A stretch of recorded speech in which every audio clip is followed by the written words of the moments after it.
Hey, welcome back. Today I'm going to talk to you about this antler handle fire poker.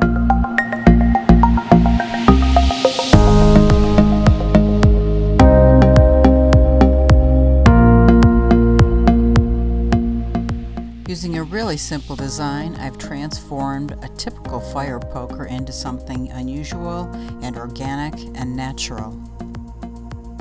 I use several different styles of fire pokers, but always with that antler handle. I'll be posting several of these antler handle fire pokers on Etsy if you're interested. I'll leave the link in the description below. And once a week I try to post a new video about the things that I've made or make or I'm planning to make.